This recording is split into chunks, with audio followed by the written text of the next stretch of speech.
શાસ્ત્ર વિહિત જે છે, શાસ્ત્ર સંમત છે, એને કર્મ કહેવાય. જે ન કરવાના કર્મ હોય એ કર્મને અકર્મ કહેવાય, નિષિદ્ધ કર્મ.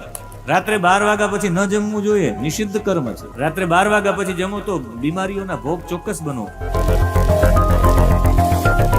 4 પ્રકારના જીવ છે: અંડેશુ, પેશીશુ, તરુષ્વ, વિનિશ્ચિતેશુ પ્રાણો હિ જીવમ ઉપધાવતી તત્ર તત્ર. જ્યાં જ્યાં જીવો પ્રાણની સાથે જાય છે, બધા જીવોમાં પ્રાણ એમની સાથે જાય છે. હવે જોજો, અહીંયા જીવમ ઉપધાવતી, જ્યારે ગાઢ નિંદ્રામાં જીવ સૂઈ જાય, અહીંયા ઉલ્લેખ કરેલો છે. ગાઢ નિંદ્રામાં સૂઈ જાય પછી એ જાગે, હું ગાઢ નિંદ્રામાં સૂતો તો એ ખબર કોને પડી?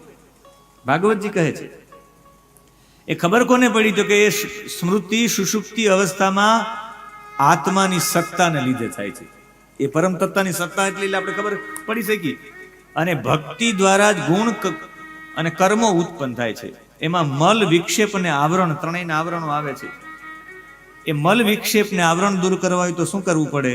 તો એના માટે કહ્યું કે કર્મયોગ.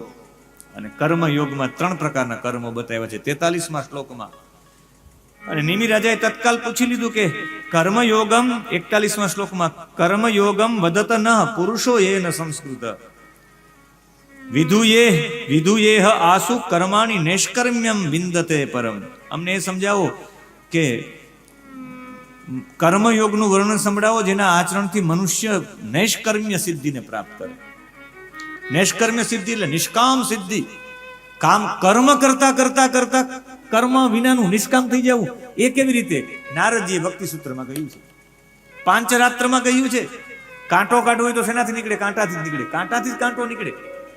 કર્મોથી કર્મમાંથી મુક્તિ મળી જાય તો કે હા, એના માટે આવિર્હોત્ર કહે છે કે કેવી રીતે નીકળે. આને તો કહ્યું કે પૂર્વમાં મારા પિતાજી ઈક્ષ્વાકુએ, નિમિ કહે કે મારા પિતાજી ઈક્ષ્વાકુએ બ્રહ્માજીના માનસ પુત્રો સનતકુમારોને પ્રશ્ન કર્યો હતો.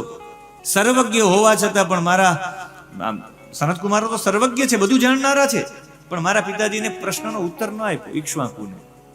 એ કેમ નહીં આપ્યો હોય એ પૂછી લીધું. ત્યારે આણે કહ્યું કે એવા માટે નહીં આપ્યો હોય કે એ અધિકારી ન હતા.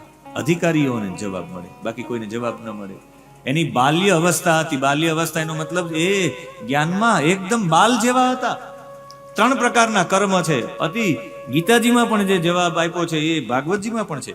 આવિર્હોત્ર કહે 43મા શ્લોકમાં, કર્મ અકર્મ વિકર્મ ઇતિ વેદવાદો ન લૌકિક. 3 પ્રકારના કર્મ છે.